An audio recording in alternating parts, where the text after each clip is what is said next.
प्रधानमंत्री नरेंद्र मोदी बुधवार को क्रोएशिया पहुंचे, मंगलवार को एक दशक के बाद कनाडा पहुंचे और जिस तरह की ये पूरी यात्रा रही बेहद ऐतिहासिक किन मायनों में, इस वक्त दिल्ली सरकार के मंत्री मनजिंदर सिंह सिरसा हमारे साथ हैं। सर, आप ऐतिहासिक बता रहे हैं इस यात्रा को। पिछली बार जब प्रधानमंत्री के साथ कुछ रिलेशंस जो हैं वो इंडिया और कनाडा के कुछ विवादित भी रहे, अब आपको लगता है कि वो सकारात्मक दिशा में जा रहे हैं? बिल्कुल, ये बहुत ऐतिहासिक एक मुलाकात थी। मैं मानता हूं कि जब देश के प्रधानमंत्री मोदी जी कनाडा के प्रधानमंत्री केंद्र से मिले और जो उसके फलस्वरूप देश के अंदर, कनाडा के अंदर और भारत के अंदर हमारे हाई कमीशन रिस्टोर हुए, हाई कमिश्नर्स, हमारे वीज़ा रिस्टोर हुए।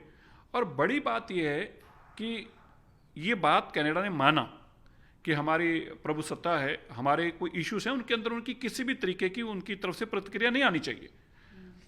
देखिए, भारत के प्रधानमंत्री को वहाँ पे निमंत्रण देना G7 में, सबसे बड़ी बात तो जीत यही थी देश की। और आज देश की ताकत क्या है, हम खाली चौथी सबसे बड़ी आर्थिक व्यवस्था ही नहीं बने, बल्कि हमारे देश की आज ये ताकत है कि अगर हम नेगोशिएट भी करते हैं तो कनाडा जैसे बड़े कंट्री जो हैं वो भी अपनी बात को, हमारी बात को मानने को मजबूर होते हैं।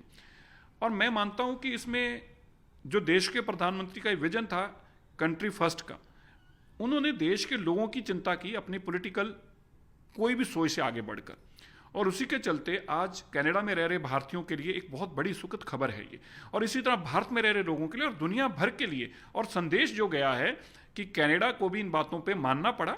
अल्टीमेटली आज लगभग 1.5-2 साल बाद ये रिस्टोर्स हुए, तो तब तक बातचीत आगे नहीं बढ़ी जब तक कि उन्होंने अपनी बात को नहीं माना। और अब कनाडा के और हमारे भारत के जो रिश्ते अच्छे बन रहे हैं, इसका लाभ देश के लोगों को और कनाडा में बसते भारतीयों को बहुत बड़ा मिलेगा। इसलिए मैं भारत के प्रधानमंत्री का धन्यवाद करता हूँ। इसलिए मैं मानता हूँ कि पिछले 2-3 दशक में, माफ करना, पिछले 20-30 सालों में ये बहुत बड़ी खबर है।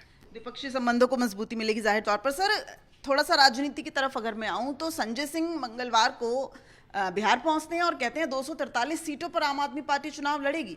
इंडिया गठबंधन से अलग होकर आम आदमी पार्टी अब पंजाब का उपचुनाव हो या बिहार हो, अलग होकर चुनाव लड़ रही है। देखिए, उनका पंजाब का बहुत धन दौलत है, पंजाब को दोनों हाथों से लूट रहे हैं। उनको लगता होगा कि पैसा तो है ही है पंजाब का, उजाड़ देते हैं बिहार जाके, क्या होगा, जमानत जब्त हो जाएगी, होनी है, पहले भी हुई है।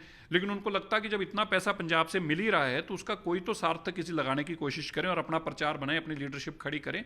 दुख है, पहले दिल्ली को लूटा है, अब पंजाब को लूट रहे हैं, और पंजाब का लूटा हुआ पैसा अब बिहार में जाके लुटाएंगे। एक बार फिर अब झुग्गियों को तोड़ने की जो बात लगातार, उसको जो है वो निशाना बनाया जा रहा है और प्रदर्शन बिहार में कर रहे हैं। नहीं, बिल्कुल। देखिए, जो बांग्लादेशी, रोहिंग्या, घुसपैठिए हमारे यहाँ पे झुग्गियाँ बनाकर बैठे हैं, हम बिल्कुल तोड़ेंगे, बिल्कुल कह रहे हैं, चाहे 100 बुलडोजर लाने पड़े। संजय सिंह जी को बताना चाहता हूं, मैं आतिशी जी को बताना चाहता हूं, 100% उनके घर को तोड़ा जाएगा जो बांग्लादेशी और रोहिंग्या घुसपैठियों ने घर बनाए हैं, जिनको आप 10-10 हज़ार रुपया महीना देते थे, जिनको आपने मुफ्त राशन देते थे, मुफ्त बस देते थे और उनको घर बनाने का इजाजत दी। ये तुष्टिकरण की राजनीति आपने की है। मैं तो संजय सिंह जी को और आतिशी जी को कहूंगा, अच्छा होगा कि आप अपना ऑफिस भी बांग्लादेश हाई कमीशन में खोल लें, ताकि आपको इन बांग्लादेशियों से बातचीत करनी आसान हो जाएगी। लेकिन हम उनको किसी सूरत में दिल्ली में नहीं रहने देंगे। बहुत बहुत शुक्रिया। दिव्या अग्रवाल, दिल्ली, न्यूज़ 24।